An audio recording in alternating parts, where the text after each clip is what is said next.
Históricamente, invadir y ocupar un país ha tenido un alto costo, tanto financiero como en términos de vidas humanas.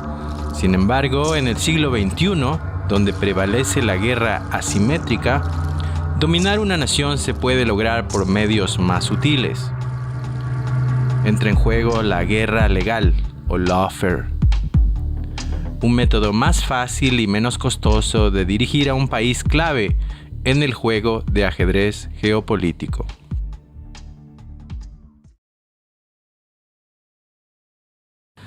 A pesar de presidir el declive de Ecuador desde un país con instituciones funcionales a lo que algunos ahora llaman un narcoestado, la fiscal general Diana Salazar ha estado liderando recientemente lo que muchos críticos describen como una cacería de brujas contra el movimiento de izquierda Revolución Ciudadana, bajo el pretexto de luchar contra la corrupción y el narcotráfico. Si bien hay varios casos de corrupción durante la década de Revolución Ciudadana que están bien documentados, hay otros casos de alto perfil que no resisten escrutinio legal.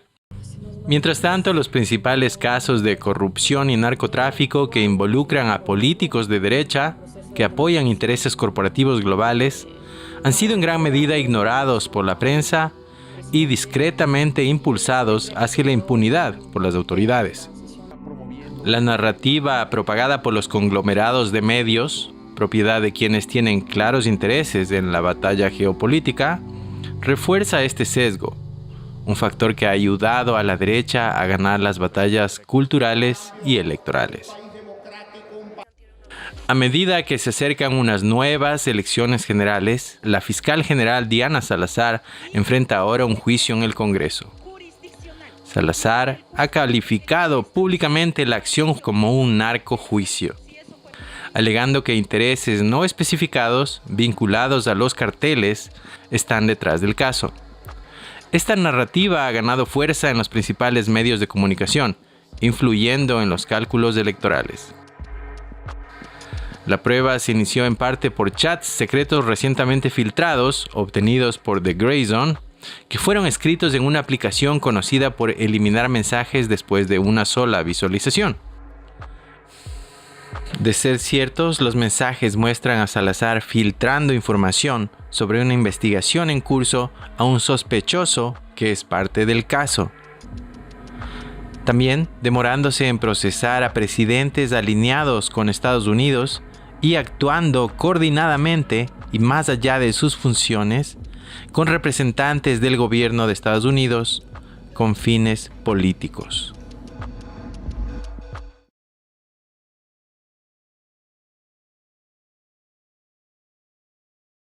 La fiscal general Diana Salazar participó en los casos que involucran a los últimos 3 expresidentes del Ecuador. Casos que no solo han decidido el destino de esos políticos, sino también el destino político de todo el país.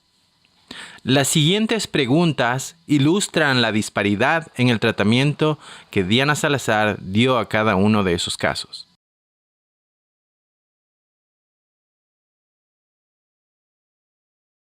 En abril de 2020, el expresidente Rafael Correa fue declarado responsable por hasta $1.000 millones en daños al Estado y recibió una prohibición de por vida de ocupar cargos políticos.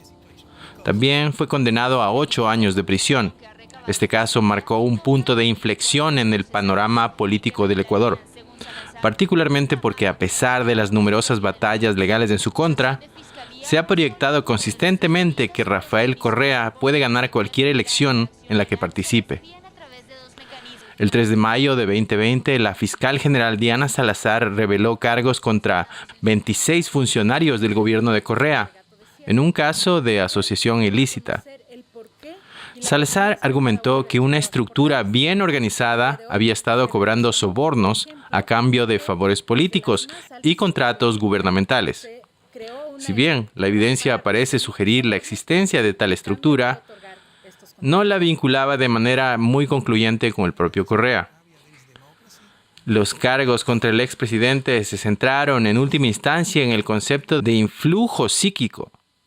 Esto provocó la indignación de ambas partes. dado que influjo psíquico es un concepto jurídico que antes no existía en la legislación ecuatoriana. Para muchos, este cargo puso de relieve la falta de pruebas suficientes para demostrar la culpabilidad de Correa. Y para otros fue visto como un argumento débil de la Fiscalía, donde debería haber un caso muy fuerte porque lo consideraban como un caso seguro. En julio de 2024 surgieron acusaciones de que, entre bastidores, numerosos jueces habían sido presionados para condenar a Correa. Wilman Terán, un juez de alto perfil que condenó a Correa, testificó bajo juramento en una audiencia de la Asamblea Nacional que los enviados de la fiscal general Salazar lo habían presionado repetidamente para obtener un veredicto de culpabilidad. Hoy Rafael Correa permanece exiliado en Bélgica y tiene prohibido postularse para un cargo político en Ecuador. Su movimiento ha perdido las últimas 2 elecciones.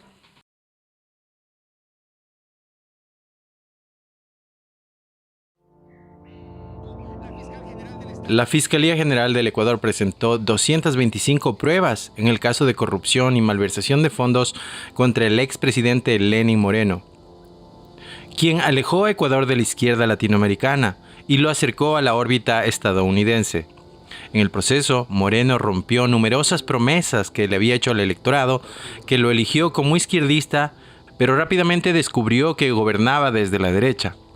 Después de que Lenín Moreno supervisara la retirada de Ecuador de UNASUR, una organización latinoamericana de países ahora disuelta, creada como contrapeso a la Organización de Estados Americanos, dominada por Estados Unidos, Lenín Moreno también entregó a Julian Assange a las autoridades británicas e impuso un programa de austeridad en nombre del FMI, deshaciendo una década de progreso social. En el camino también nombró a Salazar como fiscal general. Los críticos de Revolución Ciudadana alegan que ahora ella está devolviéndole el favor al proteger a Moreno de cualquier procesamiento. Una afirmación que se ve reforzada por el hecho de que Salazar tiene vínculos muy estrechos con la Embajada de Estados Unidos.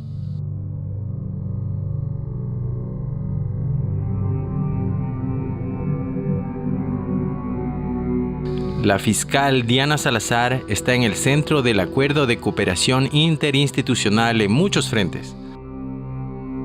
Estos acuerdos fueron firmados por el expresidente Lasso y ratificados por el actual presidente Noboa.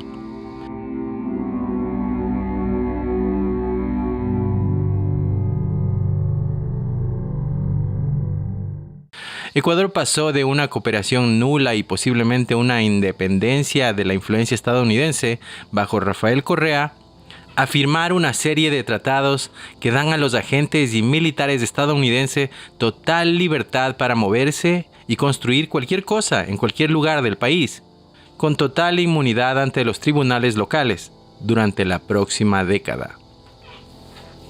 En contraste con la agencia y el esfuerzo claramente puestos en el caso contra Correa, el caso de Lenín Moreno avanza mucho más lentamente. A pesar de pruebas abundantes y casi definitivas de una red similar de corrupción contra Moreno. Con sobornos de hasta $76 millones, el caso de Lenín Moreno se ha retrasado notablemente por tecnicismos legales. De hecho, uno de los fundamentos del juicio político contra la fiscal Salazar es el incumplimiento del artículo 442 del Código Penal en los casos papeles INA o Sino Hydro. Este artículo requiere intervención hasta la conclusión del proceso. Los fundamentos de la acusación indican que no hubo intervención durante más de 2 años y 3 meses después de presentada la denuncia. Después de 2 años más de investigación por parte de la Fiscalía, y a pesar de los cargos presentados por soborno contra Moreno y algunos de sus familiares, ninguno de los 25 sospechosos fue detenido. El caso está suspendido durante los próximos años mientras España recopila y envía información jurídica. En el momento de la producción de este documental, en agosto 2024, no está claro si alguno de los sospechosos irá a juicio siquiera. Moreno también es acusado por crímenes de lesa humanidad, por los crímenes cometidos en la represión de las protestas indígenas y sindicales del 2019. El hombre que presentó la denuncia, el entonces defensor del pueblo Freddy Carrión, posteriormente fue víctima de lawfare. Gracias a Diana Salazar y el gobierno de Lenín Moreno, Carrión permaneció bajo prisión preventiva durante 3 años. En el caso de Carrión, la fiscal general Salazar exigía una pena de 20 años por una acusación de tener la intención de manosear. Finalmente, un panel de juezas negó las exigencias de pena máxima de la fiscal Salazar y liberó a Carrión, luego de condenarlo a los 3 años que Carrión ya había cumplido. La fiscal general era una de las personas o de las candidatas oficiales del gobierno de Lenín Moreno y de la señora María Paula Romo. Cuando yo denuncio los delitos de lesa humanidad, lo hago contra Lenín Moreno y contra la señora María Paula Romo como ministra de Gobierno. E indudablemente eso no me perdonaron jamás quienes, obviamente el señor Moreno, que era presidente de la República, como la propia María Paula Romo. E indudablemente lo que se generó a través de esta relación entre la fiscal como el gobierno, al haber sido puesta por el gobierno, era el pago a un favor o el haberla puesto en el cargo que tenía que ser devuelto el favor. Porque es la única forma en que se entienda toda esa hazaña, porque no hay otro término. En el caso presente, Óscar, a mí lo que no me va a perdonar jamás el poder y sobre todo el gobierno de Lenín Moreno con sus secuaces, porque no tienen otro nombre, como María Paula Romo, Osvaldo Carrín, que eran la primera era la ministra de Gobierno, el segundo el ministro de Defensa y el comandante de la policía, es haberlos denunciado por un delito de lesa humanidad. Los delitos de lesa humanidad son imprescriptibles y obviamente eso los pone en una situación muy delicada a nivel político, a nivel mundial. En marzo del 2021 los denuncié ante la Fiscalía General del Estado por delitos de lesa humanidad, porque las protestas del mes de octubre del 2019 generaron mucho dolor en familias ecuatorianas cuando varias personas murieron por actos de ejecución extrajudicial. Eso no podemos olvidarnos. La fuerza pública ejerció una acción muy violenta contra los, más o menos aproximadamente se están como unas 11 personas que fallecieron, de ellas 6 por ejecución extrajudicial. 20 personas perdieron un ojo. Disparar a los manifestantes en los ojos era y sigue siendo una tendencia. En muchos países del mundo, las fuerzas policiales han sido sorprendidas apuntando intencionalmente a los ojos de los manifestantes. Por la acción violenta del Estado, se llegó a determinar que el Estado tuvo una práctica o una política de represión sistemática orientada efectivamente a producir un daño en aquellas personas que estaban ejerciendo la protesta social, objetivo determinado, una población determinada. Eso lo llevó a establecer la Comisión para la Verdad y la Justicia que creamos en la Defensoría del Pueblo. Las protestas de 2019 representaron una explosión social en respuesta a la realidad de que el gobierno ecuatoriano había girado marcadamente hacia la derecha, a pesar de haber sido elegido como una plataforma de izquierda. Lenín Moreno efectivamente traicionó a sus votantes al implementar un plan de austeridad fiscal que puso fin a un periodo de inversión social de una década de duración. Sino que además mandar el mensaje a cualquier autoridad pública de que si usted procedía a denunciar los actos de delitos de lesa humanidad o cualquier violación grave de los derechos humanos, le iba a pasar lo mismo que al defensor del pueblo, es decir, lo iban a meter preso. El hecho de que Carrión pasara 3 años encerrado bajo prisión preventiva, sin opción a libertad bajo fianza y sin sentencia, claramente va en contra de cualquier noción de Estado de Derecho. Es posible que sin la ayuda de su esposa, la abogada Priscila Schettini, quien presionó a las autoridades y a la opinión pública, el caso de Freddy Carrión seguiría sin resolverse. Al conocer el caso de Freddy desde un inicio siempre supe que era inocente. Hemos tenido pruebas, accedido al expediente, hemos revisado todos los documentos que existen, videos, en los cuales se demuestran que hay documentos forjados por parte de la Fiscal General del Estado, Diana Salazar, del Ecuador, que existen partes policiales adulterados en complicidad con la Fiscalía, que existen altos mandos como generales Dalai Luna, Tania Varela, que estuvieron en el día de los hechos armando esta situación, un ministro de gobierno como Gabriel Martínez, que ya tenía conocimiento de esto desde la madrugada, un secretario de presidencia como el señor Jorge Water, que llamó justamente a uno de los asesores diciendo que tienen todo el respaldo del gobierno para hacer caer al ex defensor del pueblo, para que lo saquen del cargo. Entonces, y encima de esto tenemos una complicidad por parte de la Corte Nacional de Justicia, que es una de las más altas cortes en el país, en donde los jueces, casi de los 21 jueces, yo creo que 20 ya han actuado en el caso de Freddy Carrión, que nos hemos dado cuenta de que en este sistema judicial existen jueces, primero temporales, puestos a dedo, jueces que trabajan por horas, por minutos, cambiando entre sí desde el presidente de la Corte Nacional, los cambian para tener resultados en diferentes sentencias o resoluciones que dan en la Corte Nacional. Entonces vemos un sistema judicial totalmente selectivo, politizado, un sistema judicial que por decir la verdad, por hablar, por estar peleando por la inocencia de Freddy, incluso la propia fiscal general pidió a un juez medidas en mi contra para callarme y silenciarme. El 28 de noviembre del 2023, Salazar filtró al público información reservada, incluida la dirección de la casa de la familia Carrión Schettini. Ambos estaban protegidos por el Programa Local de Protección de Testigos y su ubicación era estrictamente un secreto. Pero Salazar lo publicó y se produjeron varios ataques a la casa. Me tomaban fotografías escondidas, me han intimidado, me han linchado mediáticamente, también me han agredido físicamente. Tengo más de 13 denuncias en fiscalía y hasta la fecha ninguna se resuelve. Han ingresado a mi casa, han disparado afuera de mi casa, ingresaron tipos con pistolas, me han roto la ventana del carro, me han golpeado, me han encañonado.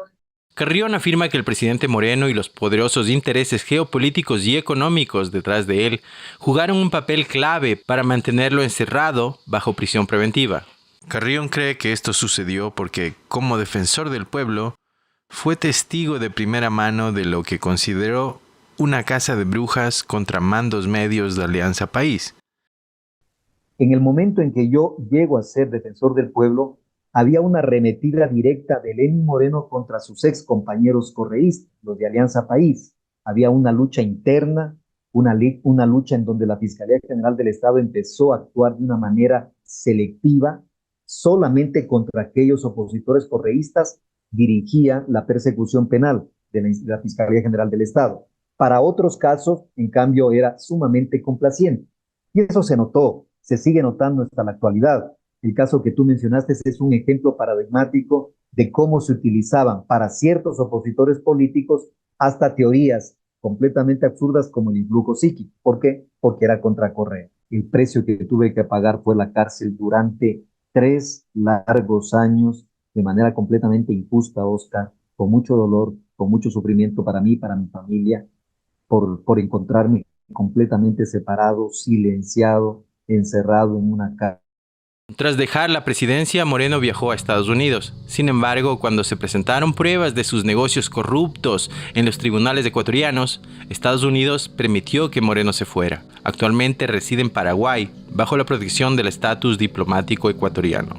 En el juicio político contra Diana Salazar también se le acusa de inacción en el caso, alegando que permitió impunidad para los perpetradores y obstruyó la justicia para las víctimas de la violencia estatal. Otra acusación contra ella es por su papel en el encarcelamiento de Freddy Carrión, diciendo: la omisión del fiscal ha permitido la fabricación de un caso y la privación de libertad de una persona inocente.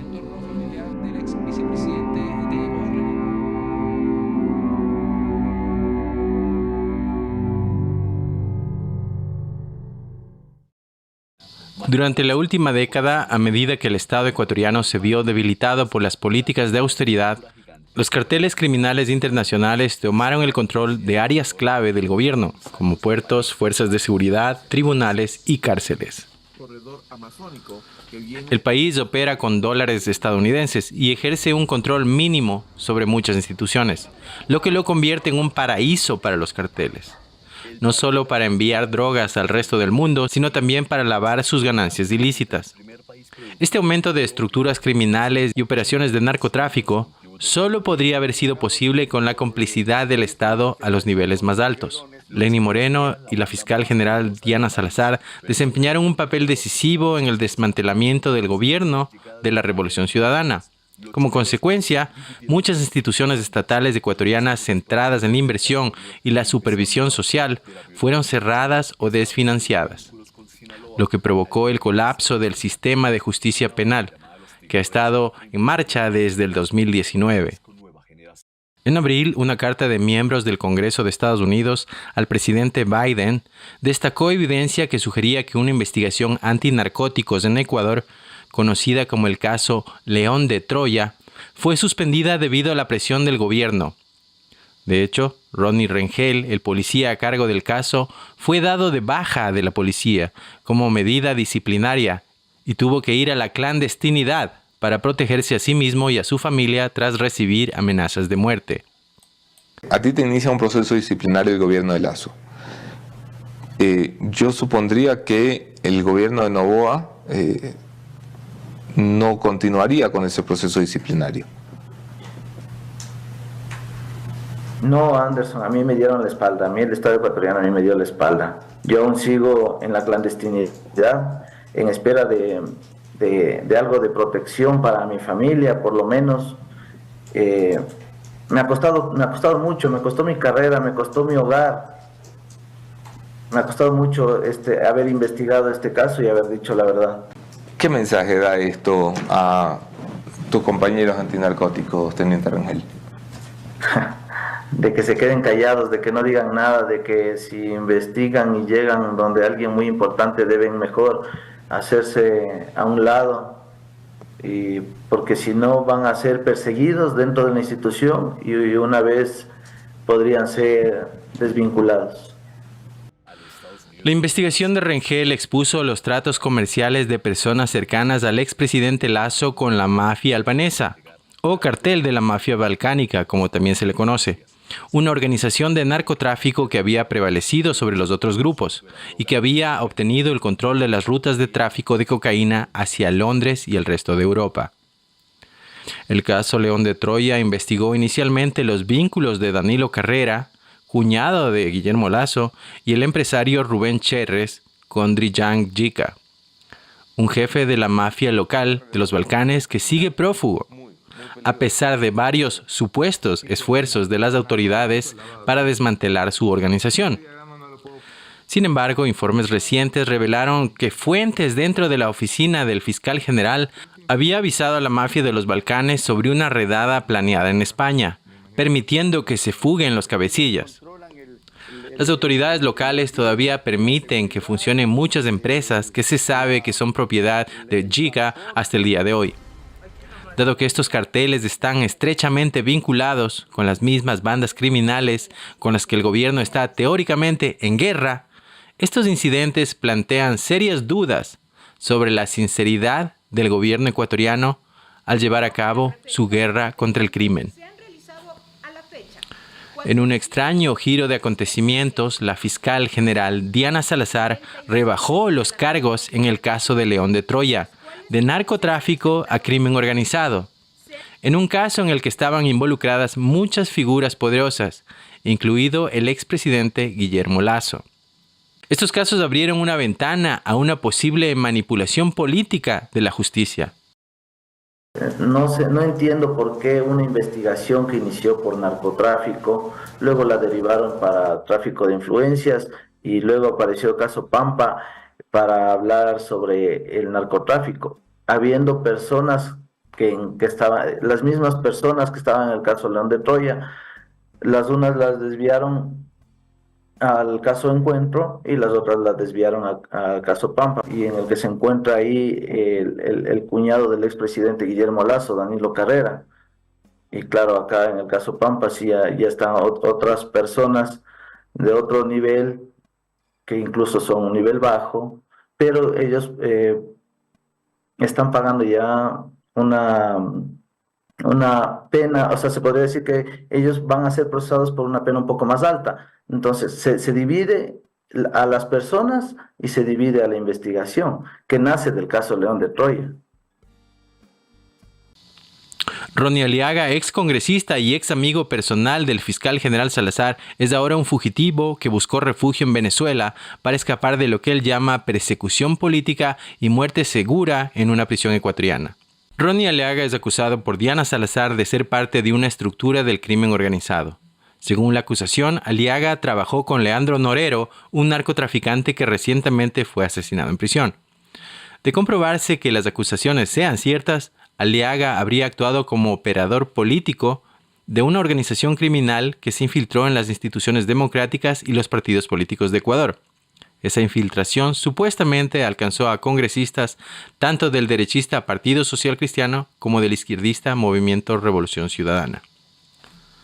Salazar y Aliaga tuvieron una estrecha amistad durante años, y Aliaga afirma que grababa sus comunicaciones utilizando un segundo teléfono por motivos de seguridad. Estas grabaciones, verificadas y notarizadas por Forensic Analysis Now, una agencia de análisis forense de datos con sede en Florida, contienen 1.500 chats de la aplicación Confide. Los Aliaga Leaks revelaron algunos de los secretos más oscuros del poder, incluida la manipulación geopolítica de los sistemas de justicia para influir en la política local. En septiembre del año 2023, antes de la segunda vuelta electoral en Ecuador, ella tenía que procesar el caso León de Troya por narcotráfico y le cambia el tipo penal, lo pone por tráfico de influencias, que no tiene nada que ver ahí, pero es un delito más suave para lo que estaban acusando los familiares del entonces presidente de la República, Guillermo Lasso. Le cambia el tipo penal, pero no solo eso, ella me dice, no lo voy a procesar ahora porque son elecciones y no los voy a beneficiar a ustedes. Imagínense qué tiene que pensar en ese momento la fiscalía en un tema político si la fiscalía lo que tiene que hacer es investigar el delito y sancionar a los presuntos responsables o culpables de ese delito. No lo hizo. Las siguientes son algunas de las supuestas charlas con la fiscal general Salazar, grabadas por Aliaga. Al ser consultada sobre los chats, la fiscal general Salazar afirmó que no desviará su atención de los casos, pero no negó explícitamente la veracidad de los chats. La Fiscalía General se negó a utilizar los chats como prueba en cualquier caso, cuestionando la credibilidad de la agencia forense y la cadena de custodia de las pruebas. Es que ahí no hay narcotráfico, tráfico de influencias. De hecho, lo voy a tramitar, después de las elecciones, para no ayudar a la revolución ciudadana. Guillermo Lasso lo sabe, que me lo cargaré a su cuñado. Lo bueno es que ahí aparecen los videos de Boscan diciendo, vengo por mi financiamiento. Porque recordará usted, por ejemplo, que entre los chats que se encontraron en los teléfonos de Leandro Norero estaba precisamente entre Leandro Norero y aquella persona del medio digital que usted ha mencionado, en el que se trataban de ñaños queridos. Entonces, en frecuentes apariciones, Salazar se refiere despectivamente a personajes políticos y manda mensajes a implicados o posibles implicados en sus casos. Ahora bien, esto no se sostiene más allá de los dichos. Por ejemplo, que la Fiscalía venía investigando desde diciembre del 2022 este caso. Usted puede decirme a mí lo que quiera. Usted me puede tachar a mí de lo que guste. Pero el asunto no se trata de mí, doctora. Se trata de que 17 meses después de que le informáramos a este país cuáles son las compañías que la mafia albanesa utilizaba para traficar cocaína, que le explico, ese es el negocio del narcotráfico, ni usted, ni las Supercías, ni la UAFE, ni el SRI han hecho un carajo. Las políticas de austeridad impuestas durante casi una década han paralizado partes del Estado, creando áreas fuera de control estatal. Estas áreas desatendidas se han convertido en caldo de cultivo para bandas criminales que trabajan con carteles narco-multimillonarios como el Cartel de Sinaloa, Cartel Jalisco Nueva Generación y la mafia albanesa. Este aumento de estructuras criminales y operaciones narco solo ha sido posible con la complicidad del Estado en los niveles más altos. Porque no tienen las pruebas, porque no existen. Han tratado de forjarlas, pero no existen, de que nosotros estamos vinculados a ese tipo de delitos. Pero ellos sí, ellos sí. El caso León de Troya es la muestra de aquello. Cambiar el tipo penal porque se trataban de los familiares del presidente en funciones y permitir que estas bandas delincuenciales se queden enquistadas del país. El caso León de Troya, vinculada a la mafia albanesa, vinculada en ese momento al ex ministro de Agricultura, Bernardo Manzano, que tiene mucho que ver con el actual presidente Daniel Noboa, porque Bernardo Manzano es alto ejecutivo de la corporación Novoa y todavía sigue siendo alto ejecutivo de la corporación Novoa. Y Bernardo Manzano, desde su espacio como ministro de Agricultura, abrió cupos para la exportación de banano a Europa. ¿Y sabe quién se benefició de esos cupos? Empresas fantasmas de las personas que trabajan con la mafia albanesa. Y ellos son los que se han dedicado, entre comillas, a exportar banano, pero si vemos los reportajes en Europa, lo que más hacen encontrar en las cajas de banano ecuatoriano es droga, ¿no? Hasta dentro de las mismas empresas del actual presidente Noboa. El caso también es preocupante para la fiscal general, ya que se cree que alertó a Aliaga, o al menos mantuvo contacto cercano y compartió información confidencial con uno de los principales sospechosos de un caso bajo su jurisdicción. La ventaja es que usted jamás se atrevió a pedirme algo del juez, porque lo procesaba, porque le pidieron que me diga, supuestamente, a la negra que era la amante. ¿Usted piensa ir a la cárcel? Eso es lo que quiero evitar. DEA sabe todo, ese es el problema. Que tenemos que poner todo, no podemos mutilar nada. ¿Usted tiene seguridad policial ahora? Hágame caso, la policía da cuenta de sus movimientos. Tranquilo, yo le digo que estamos encontrando. Hasta cuando encontré elementos y le dije, váyase. Confía en mí. Incluso, Aliaga afirma que pudo escapar del país porque Diana Salazar le avisó, justo antes de que se firmara su orden de arresto.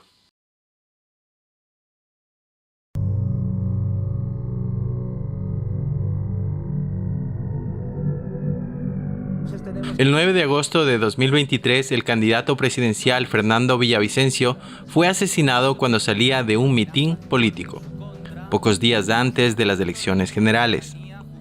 Hasta ese momento, la elección tenía un líder claro, Luisa González, del movimiento Revolución Ciudadana, quien lideraba por 12 puntos y estaba a punto de ganar la primera vuelta con más del 50% de los votos.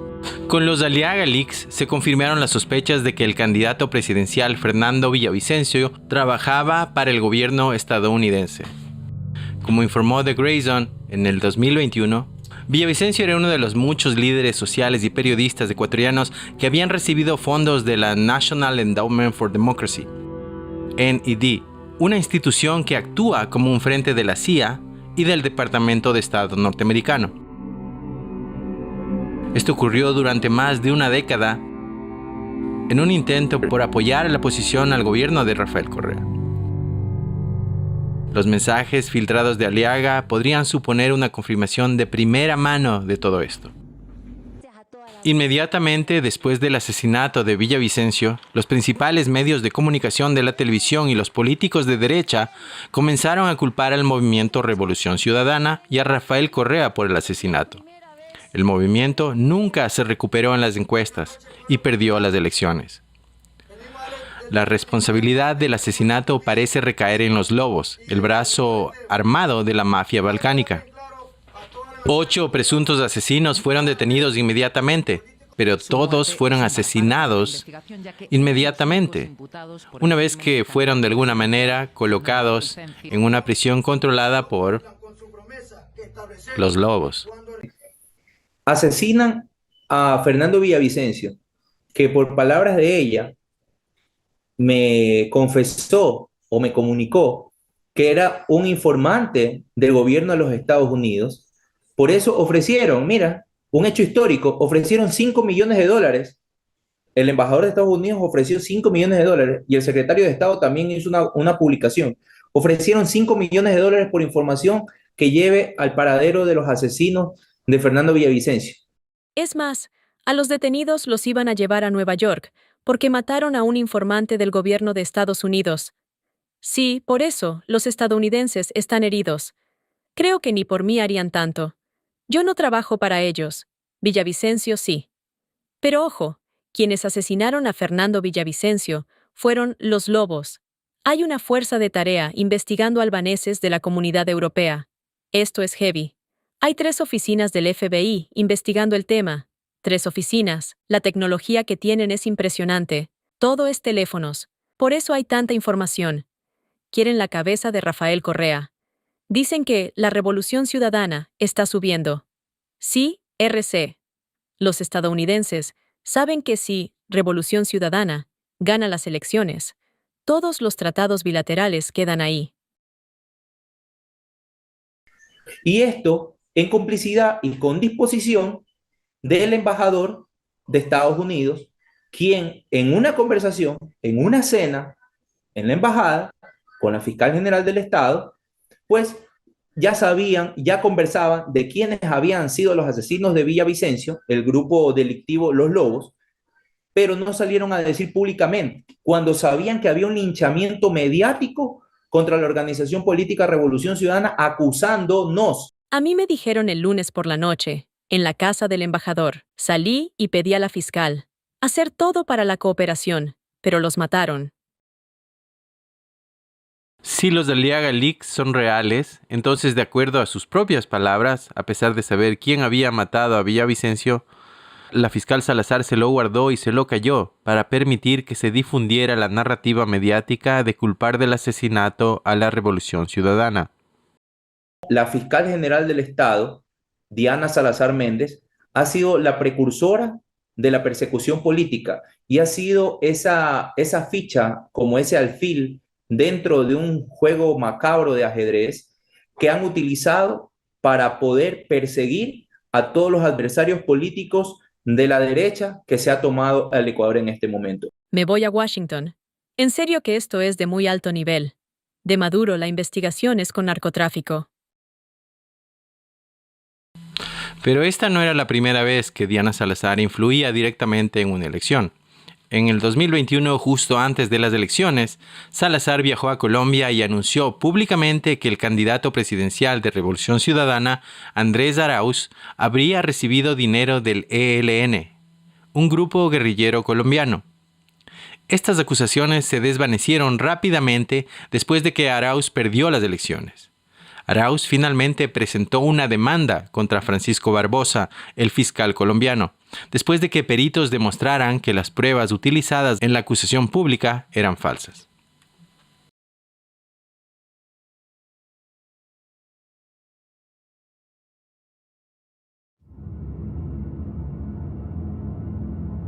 Utilizando como pruebas los chats telefónicos del fallecido narcotraficante Leandro Norero, la fiscal general del Ecuador, Diana Salazar, presentó una serie de extensos casos anticorrupción, que resultaron en la detención de decenas de jueces y trabajadores judiciales. A primera vista, esta medida parecía muy necesaria para un sistema de justicia plagado de corrupción.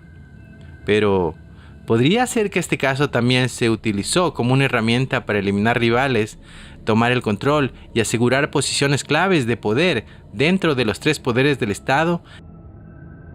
Como siempre, depende de a quién le creas. Consideremos a Wilmer Terán, ex juez a cargo del caso de sobornos contra el expresidente Correa, quien fue detenido por órdenes de la fiscal Diana Salazar, en el contexto de un caso masivo que involucra a 900 personas. Terán presentó sus propios chats con Salazar.